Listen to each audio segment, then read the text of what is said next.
Bienvenue à tous. Donc, on est aujourd'hui toutes les deux, Sophie et moi-même, Violaine, pour un nouveau webinaire. Bienvenue dans ce nouveau webinaire. On va parler aujourd'hui des entretiens et notamment de la partie paramétrage au sein de Ressia. Qu'est-ce qu'il faut faire dans Ressia pour bien paramétrer le module entretien? Dans 15 jours, le prochain webinaire, on parlera de la partie utilisation du module entretien. Donc, tout ce qui est gestion de campagne d'entretien, suivi de la campagne et puis utiliser le module en lui-même. Qu'est-ce que je fais en tant qu'employé? Qu'est-ce que je fais en tant que manager dans le module entretien? Donc, pour la suite, revenez d'ici 15 jours.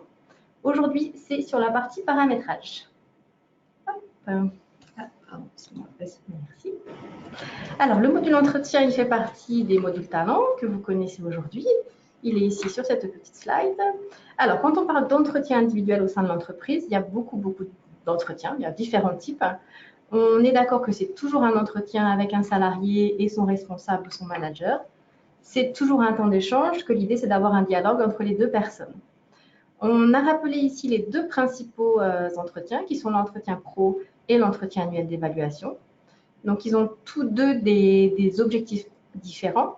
L'entretien pro, c'est, vous le savez, je pense, pour définir un projet professionnel et puis les actions aussi à mettre en place pour arriver à ce projet pro.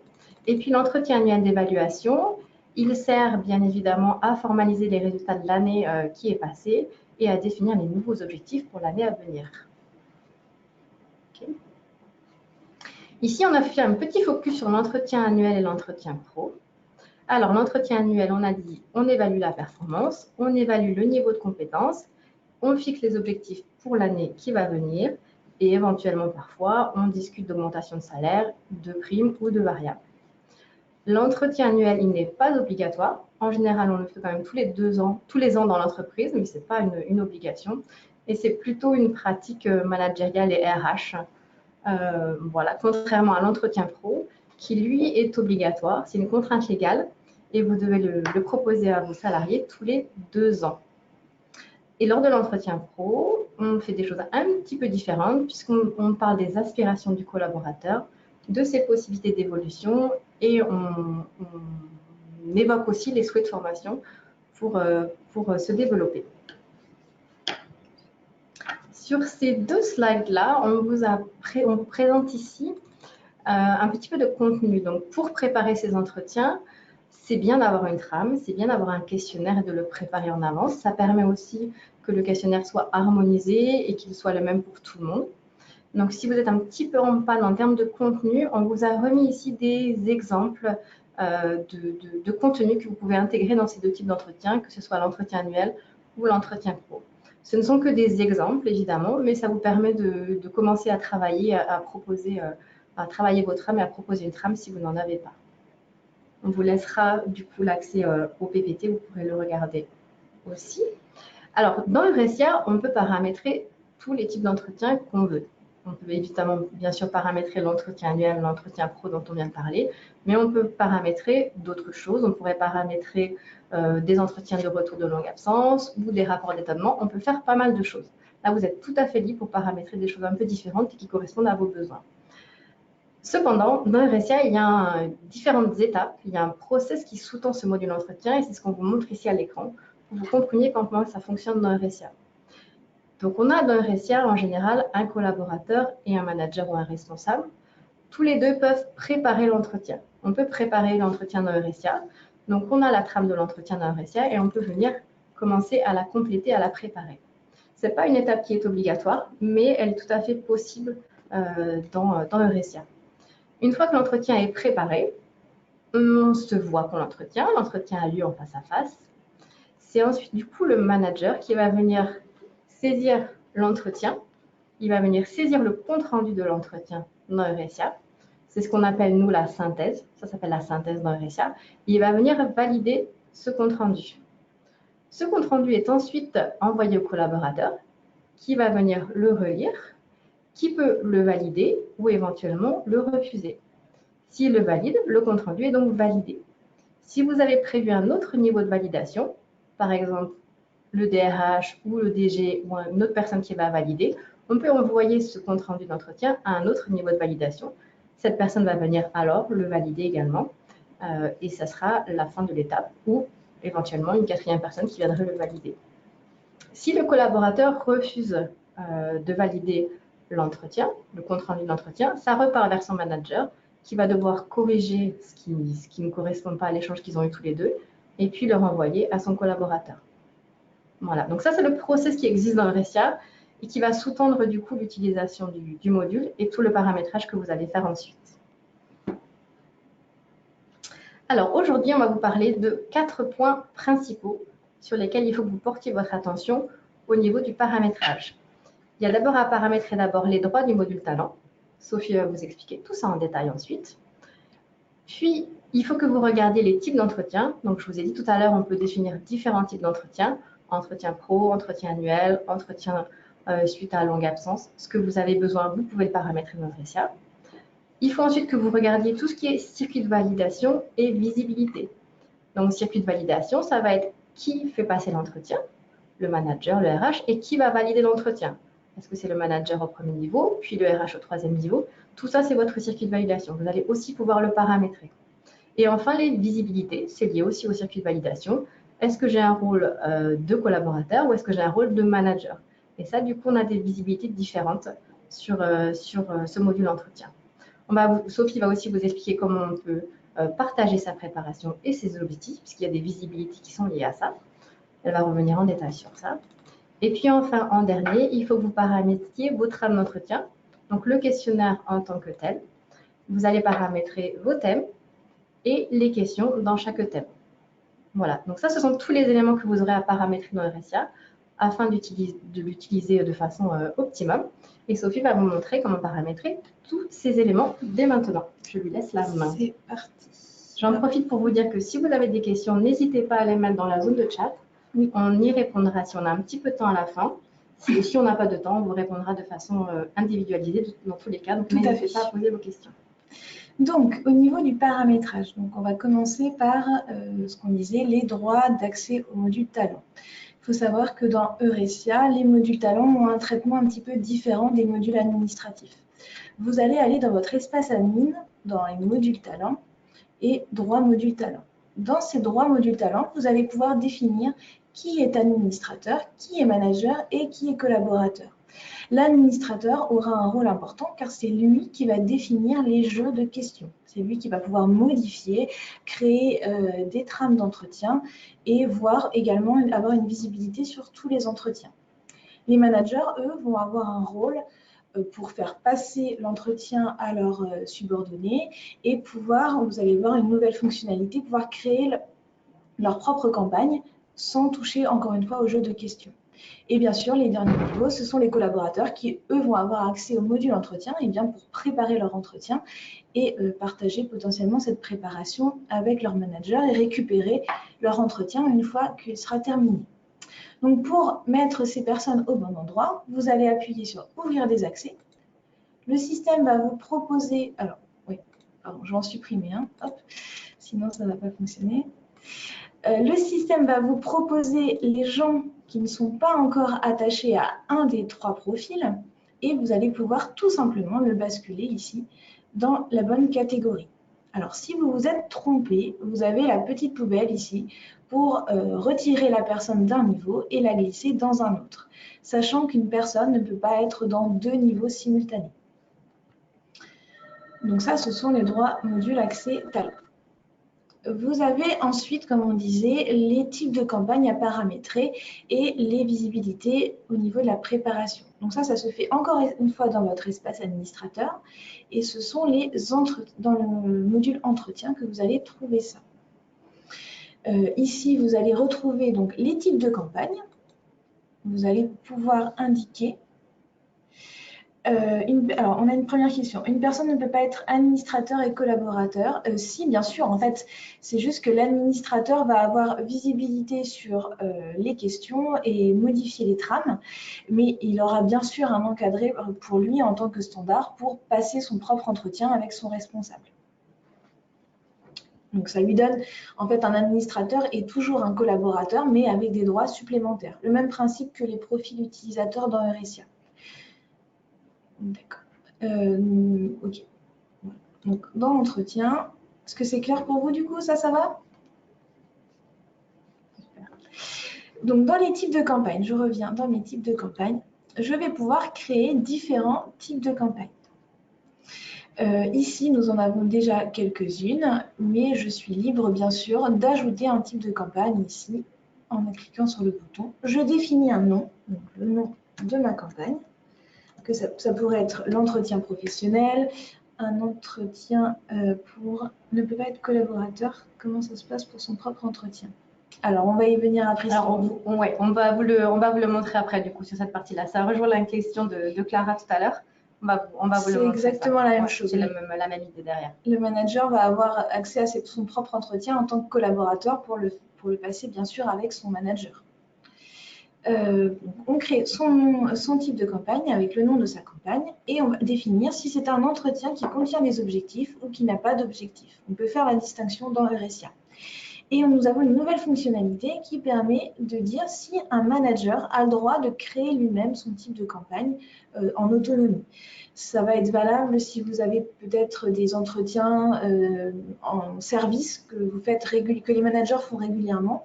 Eh bien, ils n'auront pas besoin de passer par vous, administrateurs, pour créer leur campagne. Vous leur laissez l'autonomie pour lancer leur propre campagne. Encore une fois, ils n'auront pas l'autonomie pour, par contre, modifier les questions. Vous validez et votre campagne se crée ici. Donc à chaque fois, vous avez une synthèse ici des éléments que vous avez cochés. Vous savez si le manager y a accès ou pas, quel type d'entretien et s'il est actif ou pas. Ici, vous avez le petit crayon. Si vous vous êtes trompé, vous voulez modifier le nom de la campagne, eh bien le petit crayon vous permet de réouvrir et de faire des modifications. Si vous avez une campagne qui n'a plus raison d'exister, eh bien vous pouvez tout simplement la désactiver avec la petite croix pour dire « Ok, je la désactive ». Elle vient ici, elle reste désactivée et les personnes ne peuvent plus créer de campagne dessus. En quoi consiste l'auto-évaluation? Nous demande Charlotte. L'auto-évaluation, c'est lié l'auto-évaluation à tout ce qui est compétences. Quand vous avez derrière le module compétences, ça vous permet de venir évaluer vos propres compétences. Donc tout le monde ne l'a peut-être pas forcément, oui. Il faut avoir souscrit au module compétences.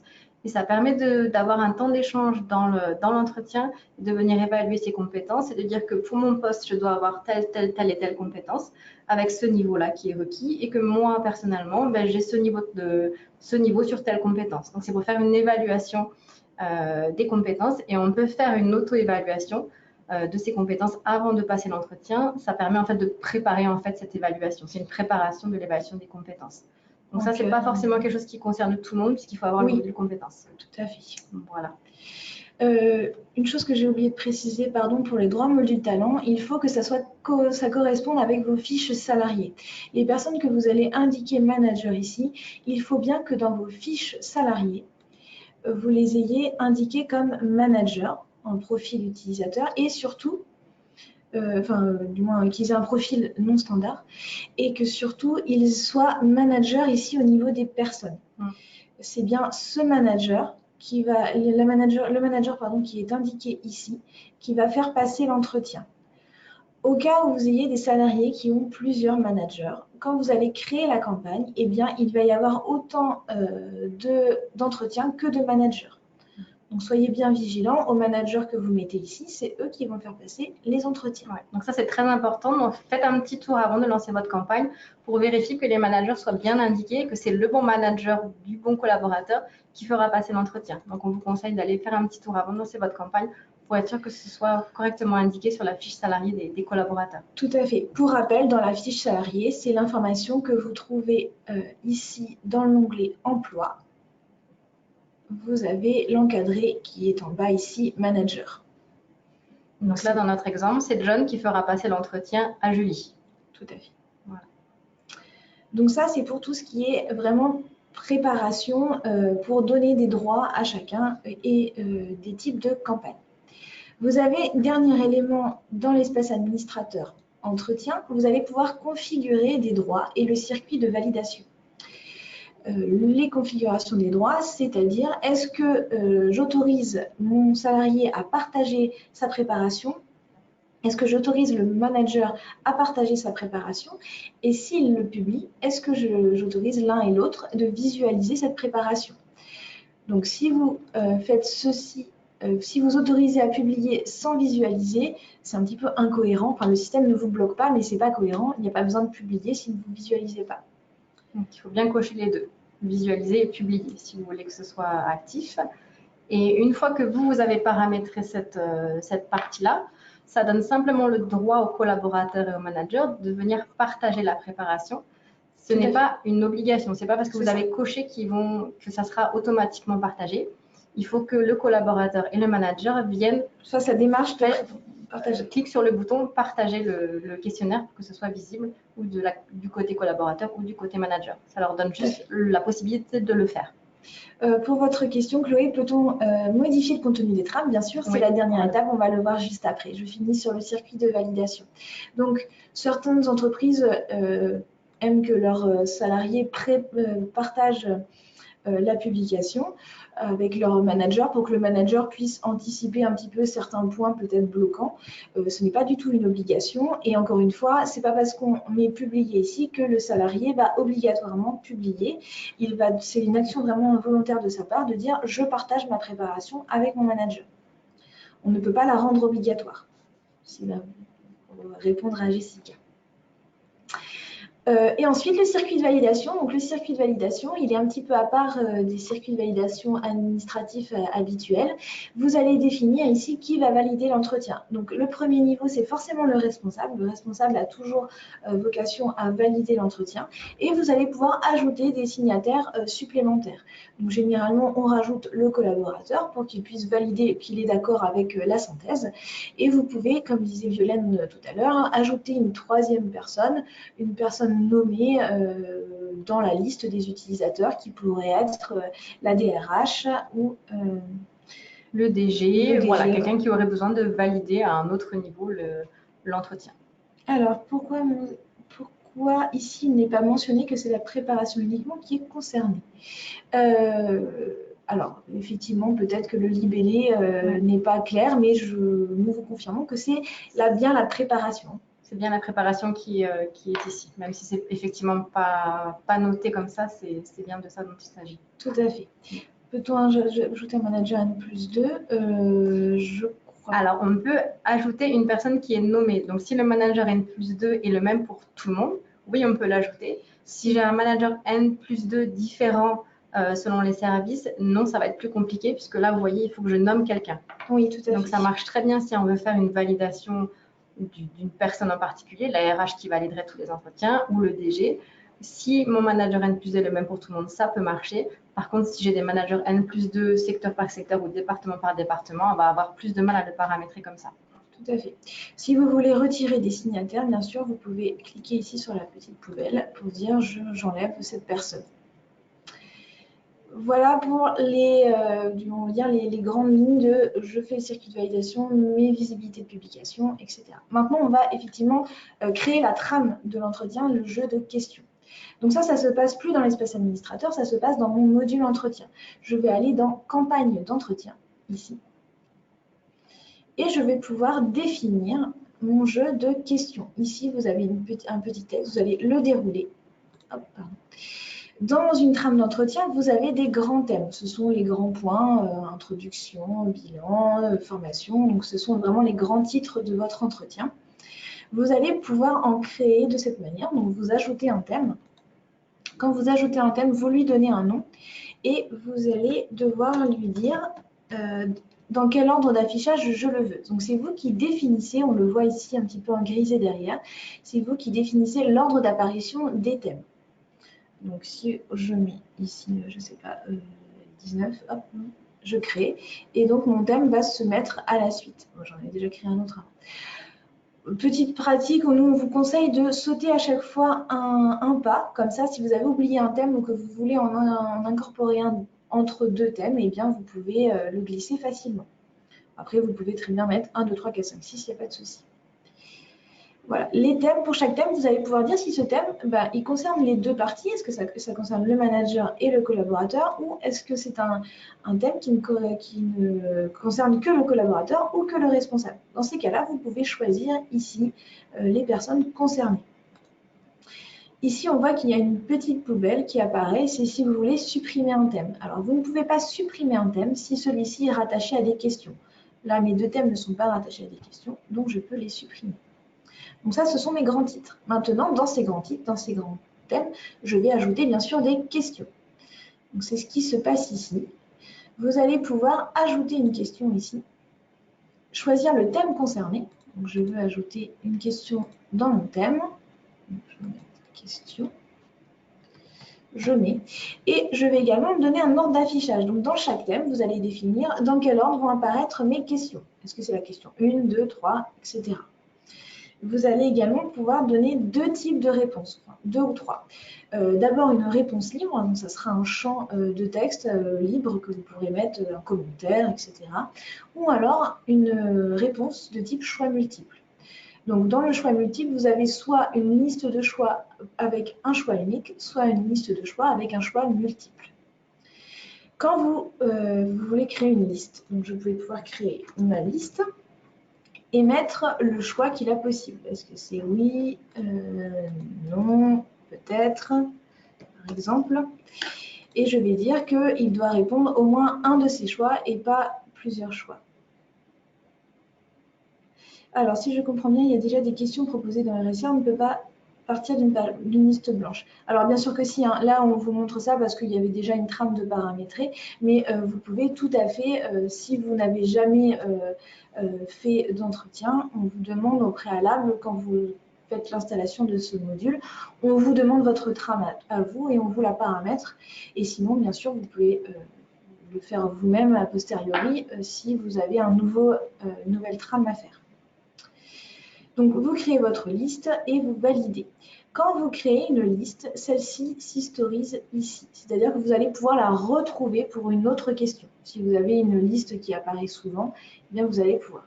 Et quand vous cliquez dessus, le système vous repropose le choix et elle n'est plus modifiable. Donc faites attention. Si vous faites une faute d'orthographe ou des choses comme ça, eh bien la liste n'est plus modifiable. Il faudra en créer une nouvelle. Pour information. Donc, vous créez votre question. Alors, comment supprimer la liste dont on n'a plus besoin? Eh bien, c'est... La liste, elle ne se supprime pas, justement. C'est ce que disait Sophie, elle ne se supprime pas. Donc, si vous n'en avez plus besoin, vous les laissez et vous en créez de nouvelles si vous avez besoin de nouvelles. Tout à fait. Hop, donc j'annule ça. Si j'en ouvre une autre. Donc, pour chaque question, oui, je conçois, c'est pas très pratique. Donc, pour chaque question, vous allez ensuite devoir la rattacher à une de vos trames d'entretien. Donc ici, vous voyez, vous retrouvez les trames que vous avez créées. Les fameuses, pardon, pas les trames, les types de campagnes que vous avez créées.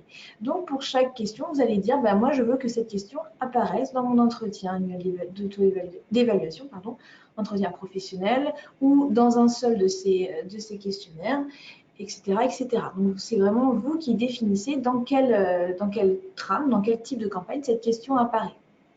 Vous allez pouvoir également dire si vous voulez que cette question apparaisse dans la synthèse. Donc, pour rappel, ici, en fait, c'est la partie préparation, où le manager et le collaborateur vont préparer leurs questions dans leur coin, et le salarié le responsable va écrire la synthèse. Donc, est-ce que vous voulez remettre cette question dans la synthèse pour faire le bilan, en fait, de la préparation?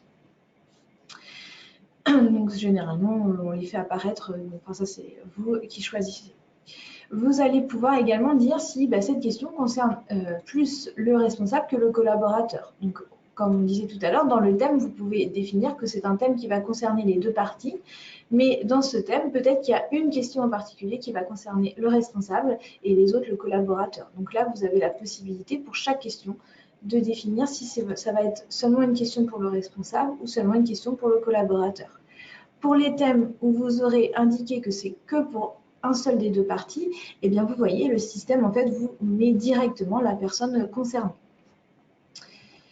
Donc voilà, donc vous pouvez bien sûr à tout moment modifier votre question, donc la glisser dans un autre thème ici, ou modifier l'intitulé de la question avec le petit crayon. À part dire le choix multiple, vous ne pouvez pas modifier, mais vous pouvez en tout cas changer la liste, si besoin, tout à fait. S'il y a une question qui n'a plus raison d'exister et où vous vous êtes trompé, eh bien vous pouvez tout à fait supprimer cette question avec la petite poubelle. Alors, est-ce possible de télécharger l'entretien validé depuis Eurecia pour avoir la formule papier? Alors ça, effectivement, mais ce sera plus dans la partie utilisation où vous n'allez pas pouvoir télécharger le process vide, à part si vous créez une campagne à blanc, on va dire. Mais sinon, dans l'utilisation, on vous montrera dans 2 semaines comment le remplissage et comment télécharger et exporter ces entretiens. Ouais. Si votre question, Chloé, c'est de récupérer une trame vide, non, on ne peut pas le faire comme ça. Par contre, vous allez pouvoir récupérer les trames une fois qu'elles ont été complétées. Mais vide, effectivement, non, on n'a pas de visuel qui vous permettrait de voir la trame vide. Non. Donc ça, c'est vraiment les questions. Et ici, vous avez également les éléments de conclusion. Tout à fait. Donc, en fait, l'entretien va se passer de cette manière. Vous allez avoir vos questions et il y aura un onglet conclusion qui est dédié aux responsables pour dire la synthèse. Donc voilà, on vous propose des choses, mais encore une fois, c'est vous qui êtes libre de les ajouter. Donc, vous pouvez ajouter un élément de conclusion pour dire commentaire global, ce genre de choses, ou encore une fois, vous retrouvez la réponse libre ou le choix multiple. Ouais. Et les éléments de conclusion, ils sont uniquement à la main du manager. Tout à fait. Donc, une fois que le manager a complété toute la synthèse de l'entretien, il a une petite partie conclusion selon les questions que vous aurez paramétrées ici. Et c'est uniquement à la main du manager et il peut venir ajouter des éléments de conclusion. Tout à fait. Voilà. Voilà, donc pour la partie, je pense qu'on a tout lu, que je ne dise pas de bêtises. On avait dit quoi dans le... Alors, on a tout vu les éléments de paramétrage. On va peut-être revenir sur les visibilités manager, collaborateur, administrateur. Tout à fait, oui. Ça n'a pas l'air d'être très clair pour tout le monde. Oui, tout à fait. Si synthèse égale compte rendu, pouvez-vous mettre le même libellé dans le Oui, on est d'accord avec vous. Oui. La synthèse égale compte rendu, effectivement. On voit souvent plutôt synthèse dans Eurecia, mais ça correspond effectivement au compte rendu. On utilise les deux parce que synthèse, c'est pas forcément très parlant. Et dans synthèse, on voit souvent un résumé, alors que là, dans l'entretien, c'est plutôt un compte rendu. Donc, les deux sont effectivement équivalents. C'est synthèse égale compte rendu. Tout à fait. Le terme Eurecia est synthèse, mais nous, c'est vrai qu'on a peut-être l'habitude de vous le présenter en tant que compte rendu parce que c'est plus parlant. Alors, pour répondre à la question de, je ne me souviens plus tout à l'heure, oui, une question de deux de vous sur la visibilité, si je suis administrateur, si je suis manager, si je suis collaborateur, qu'est-ce que je vois et comment ça fonctionne. Donc, on va juste répondre à cette question-là pour que ce soit clair dans votre tête. Donc, c'est pas parce que je suis administrateur que je ne peux pas passer, bien sûr, mon propre entretien. Et c'est la même chose pour un manager. Hein. Donc, c'est pour ça que le menu entretien, le module entretien, est bien découpé en 2 parties. Il y a mes entretiens à moi, que je sois administrateur, manager. Si j'ai un responsable qui va me faire passer un entretien, je vais le retrouver ici. Et il y a également le menu entretien de mon équipe, où là, je vais retrouver les entretiens que je dois faire passer en tant que responsable. C'est l'équivalent un petit peu pour les autres modules de la vue manager, ici, entretien de mon équipe. Et mes entretiens, ça me concerne moi en tant que personne. Donc, c'est tout à fait possible, bien sûr, de passer un entretien, même si on est administrateur de la plateforme. Ou manager. Voilà pour la partie paramétrage. Tout à fait, pour la partie paramétrage. Donc, ça fait Est-ce que vous avez des dernières petites questions? Allez-y, n'hésitez pas, il reste encore une minute. La synthèse reprend-elle les éléments notés dans les préparations oui, tout Alors, la question, c'est la synthèse reprend-elle les éléments notés dans la préparation du collaborateur et du manager automatiquement? Donc, automatiquement, non. En fait, vous le verrez la semaine prochaine quand on est dans un écran de saisie de l'entretien. Vous voyez la préparation du manager, la préparation du collaborateur et vous avez la partie synthèse qui est libre. Donc, il faut reprendre dans la partie synthèse certains éléments de la préparation. Donc, je n'ai pas de lien automatique qui me permettrait de remettre automatiquement dans la synthèse que j'ai mis en préparation. Par contre, il faut faire un copier-coller si vous reprenez exactement les mêmes termes, vous faites un copier-coller, mais j'ai pas de lien, on n'a pas de lien automatique. Par contre, dans l'impression, on va retrouver les deux, mais effectivement, vous allez retrouver une partie préparation, une partie synthèse. Les deux sont vraiment décorrélés en fait. D'autres questions? Allez-y, on vous écoute. N'hésitez pas. Non? Bon. Ok, donc aujourd'hui, on a vu tout ce qui était paramétrage. Dans 15 jours, du coup, si une dernière petite question. C'est vrai uniquement si... Oui, tout à fait. Alors, la question, c'est vrai uniquement si le collaborateur a accepté de publier sa préparation? Oui, du coup, oui. Dans ce cas-là, oui. Tout à fait. Oui, si on décoche, oui, pareil. La même question pour Charlotte. Une question de Charlotte. Si on décoche la préparation pour le manager, peut-on enlever sa bulle au niveau du questionnaire? Je n'ai pas compris la question. Tu as compris ça? Alors, enlever sa bulle au niveau du questionnaire et ne garder que sa bulle synthèse. Ah, vous voulez parler de la coche ici, en fait? Ah, d'accord. Ok. Non. Alors, non, on ne peut pas enlever la partie préparation en tant que telle. Par contre, ce n'est pas une étape obligatoire. Donc, vous pouvez tout à fait, enfin, ou le manager peut aller tout à fait à l'étape synthèse de l'entretien, compte rendu, sans préparer l'entretien. Il n'y a pas de blocage là-dessus. Mais on ne peut pas désactiver les questions de préparation. En fait, cette coche, elle vous permet de dire dans quel entretien cette question va apparaître. Si vous ne cochez que synthèse, eh bien, le système ne pourra pas savoir dans quel entretien vous voulez mettre cette question. Donc oui, c'est important de cocher les deux. Par contre, je peux faire l'inverse. Oui. Je peux tout à fait ne pas mettre une question que j'ai en préparation en phase de synthèse. Par exemple, quand vous paramétrez des entretiens pro et que vous faites préparer le collaborateur sur ses différents postes, son évolution professionnelle, tout ce genre de choses, on peut mettre des étapes de préparation qui vont l'aider à réfléchir et puis mettre uniquement une question en synthèse qui reprendra toutes ces étapes de préparation. Donc, je peux avoir des questions en préparation que je n'ai pas du coup en synthèse. Voilà. Alors aujourd'hui, on a vu du coup la partie paramétrage. Dans 15 jours, on verra la partie utilisation. Donc n'hésitez pas à revenir d'ici 15 jours. Ce sera le 5 décembre à midi. En attendant, on vous a mis sur la dernière slide des liens pour aller regarder. C'est de Zoom. Voilà, pardon, pour moi.